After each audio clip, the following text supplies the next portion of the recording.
আমরা মাছে ভাতে বাঙালি, তাই সবসময় সব খাবারের পরেও মাছ জনপ্রিয়তার শীর্ষে থাকে। আর সেই জনপ্রিয় একটি মাছের মধ্যেই কই মাছ পড়ে। আমি সেই রান্নাটা আজকে সিমের বিচি দিয়ে রান্না করব। এটা আমাদের একটা ঐতিহ্যবাহী খাবার। সিমের বিচি সবসময় পাওয়া যায় না, কিন্তু আমি এই সময়টাতে এটা জোগাড় করে রেখেছিলাম ফ্রিজে। সেটা দিয়ে আজকে আপনাদেরকে রান্না করে দেখাবো। চলুন দেখি। প্রথম মাছগুলো সুন্দর করে ধুয়ে নিয়েছি, ধুয়ে লবণ দিয়ে আর মরিচ গুঁড়ো হলুদ গুঁড়ো দিয়ে মেখে নিব, যেন আজকে মাছের হলুদ বরণ হচ্ছে। মাছগুলোকে ভালো করে মাখিয়ে নিয়ে এরপর আমাকে এই মাছগুলোকে ভাজতে হবে। তার আগে ভালো করে মাখিয়ে নিচ্ছি।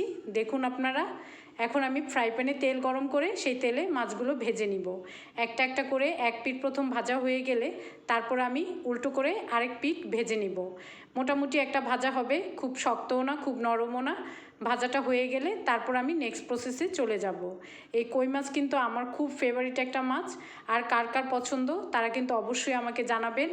আমি দেখব কে কে পছন্দ করেন কই মাছটি।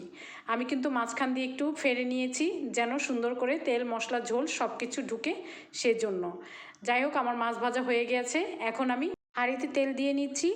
তেল গরম হয়ে গেলে এখানে আমি পেঁয়াজ কুচি দিয়ে দিচ্ছি। পেঁয়াজ কুচিগুলো একটু নাড়াচাড়া করে যখন একটু হালকা কালার হবে তখন আমি এখানে কাঁচামরিচ দিয়ে দিব। কাঁচামরিচটি দিয়ে একটু নাড়াচাড়া করে যখন একটা ফ্লেভার বের হবে এরপর আমি মশলাগুলো দেওয়া শুরু করব। প্রথমে আমি দিচ্ছি লবণ গুঁড়ো, হলুদ গুঁড়ো, মরিচ গুঁড়ো।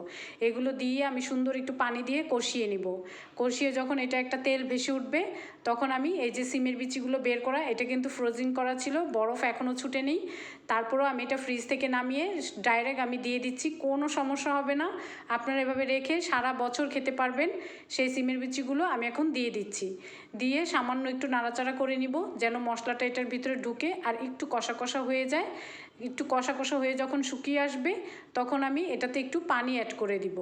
সেক্ষেত্রে আমি একটু পানিও দিচ্ছি আর সাথে দিয়ে দিব সামান্য টমেটো পেস্ট। যেহেতু আমার ঘরে টমেটো ছিল না, তাই টমেটো পেস্টটাই আমি বিভিন্ন তরকারিতে ব্যবহার করি। এটা আমার ফ্রিজিং করা থাকে, যে কারণে আমার যে কোনো সময় আমার না থাকলেও দিলে হয়ে যায়। একটু কষা কষা করে একটু ঝোলের পানি দিয়ে দিয়েছি। এখন হালকা একটু ফুটে উঠবে। সিমের বিচিগুলো সিদ্ধ হতে বেশি একটা সময় লাগবে না। দেখুন আমার সিমের বিচিগুলো হয়ে গেছে। এখন আমি মাছগুলো উপরে বিছিয়ে দিব। আর সিমের বিচিতে একটু ঝোল রাখতে হবে, না হয় পরে আবার একটু টেনে যাবে। যাই হোক, এখন আমি মাছগুলো দিয়ে সুন্দর করে আবার ঢাকনা দিয়ে ঢেকে দিব, যেন সুন্দর করে এটা একটা কষা কষা ভাব হয়ে আসে আর শুকিয়ে আসে। আর সেক্ষেত্রে একটু পানি দিয়ে নিচ্ছি, যেন সামান্য ঝোল থাকে, না হয় এটা একেবারেই শুকিয়ে যাবে। এখন আমার মাছগুলো কিন্তু প্রায় হয়ে এসেছে। তো আমি এখন নামানোর আগে একটু ধনেপাতা দিয়ে দিব আর সামান্য জিরা গুঁড়ো দিয়ে দিব। জিরা গুঁড়োটা দিলে কিন্তু এটার ফ্লেভারটা খুব ভালো আসে আর ধনেপাতাও খুব ভালো যায়। আমার তরকারি কিন্তু হয়ে গিয়েছে, আমি চুলা অফ করে দিয়েছি।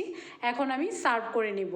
খাবার দাবার পরিবেশনের একটা ব্যাপার থাকে, যখন আপনি সুন্দর করে পরিবেশন করে সামনে দিবেন সবাই সেই খাবারটা খেয়ে খুব পছন্দ করে।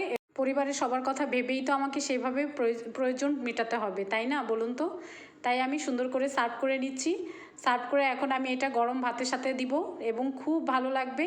দেখুন আমার সার্ভ করা হয়ে গেছে। পরিবেশন করার আগে একটু ছবি তুলে নিলাম আপনাদেরকে দেখানোর জন্য। ঘরে সবাই খেয়ে তো খুব প্রশংসা করেছে, রান্নারও খুব প্রশংসা পেয়েছি। আপনারা ওইভাবে ট্রাই করে দেখবেন। সিমের বিচি ফ্রিজিং করে রেখে সারা বছর খেতে পারবেন। কেমন হয়েছে জানাবেন। ভালো থাকবেন। আল্লাহ হাফেজ।